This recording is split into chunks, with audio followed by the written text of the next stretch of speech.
Anong nagagawa ng Duterte nyo? Ha? Anong ginawa ng Duterte nyo sa 6 na taon? Walang ibang pinakamagaling na naging presidente ng Pilipinas, si BBM lang. Si BBM lang. Unang-una, yang Duterte nyo, pagkaupo-upo ng Pangulo, nagdeklara agad ng war on drugs. Anong ginawa niya? Inubos niya ang lahat ng mga adik, mga pusir. Yung hindi natin alam adik, nagsusurindiran sa mga barangay kasi takot na takot sa tukhang. Ha? Hindi naging maganda ang takbo ng negosyo nating pulburon. Naging lugi tayo sa 6 na taon na pagtitiis na yan kay Digong. Si BBM, wala nang war on drugs. Kaya, back to normal. Balik na naman ang kalakaran sa droga.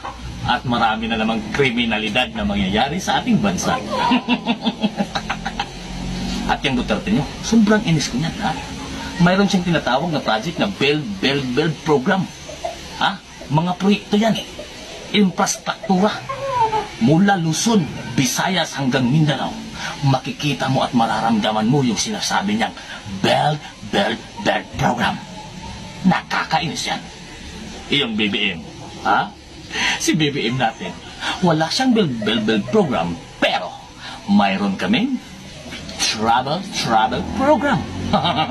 Na which is, pupunta siya sa iba't ibang bansa para mangakit, manginganyo ng mga mayayamang negosyante para mag-invest sa ating bansa at mag-create ng maraming trabaho para sa kapwa nating mga Pilipino. Kaya lang, di pa nangyayari. BBM pa rin. Solid loyalista to eh. Ha? Oh, yung Duterte nyo. Ha? Yung Duterte nyo. Biruin mo, yung lisensya, at saka passport, ginawa niyang 10 years. Paano pa makakurakot yung mga kasamahan natin dyan sa gobyerno? Ha? Paipal eh, kaya mahal na mahal ng mga OFW yung Digong na yan eh. Ha? Naiinis ako dyan. At saka ito pa yung malupit. Ha? Ito pa yung malupit. Mayroon pa siyang programang tinatawag na NTF-ILCAC, na which is sugpuin, pahinain ang pwersa ng mga makakaliwang grupo. Sa 6 na taon, nang hina ang ating mga kapatid sa kabundukan. Nahuli ang iba na mayapa na. Kaya nakakainis ang Duterte niyan. Iyong BBM natin, ito yung maganda. Kaya the best president si BBM. Nagbigay lang naman siya ng almost 130 na NPA na bigyan niya ng amnestiya. Kalayaan, malaya na naman yun. Yung mga sundalong nagbuhis ng buhay para hulihin yung mga NPA, kawawa yun. Sobrang inis ko yung Duterte niya. Yung Duterte niya, nagbigay ng scholarship program. Ha? Nagbigay ng scholarship program sa mga kabataan. Ang iba naging pulis. Ang iba naging teacher at kung anumang kurso.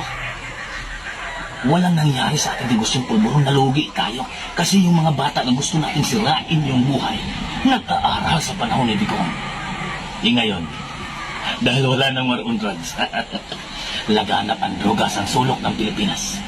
Nagbalik na naman ang kriminalidad. Kahit saan ka pumunta ang daming krimen. Mga drugista, rapist, magnanakaw, hold-upper sa ating bansa.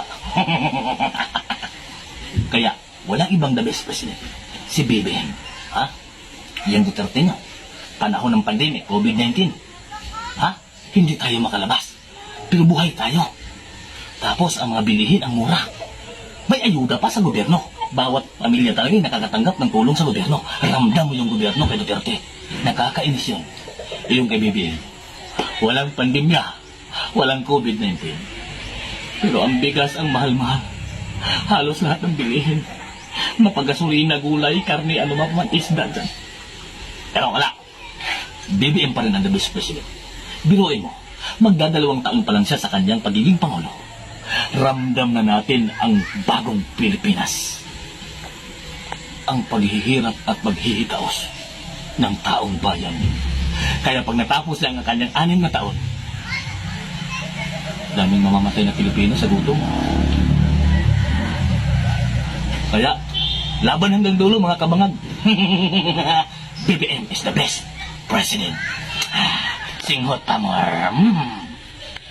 Boss, sino ba ang mas magaling na presidente?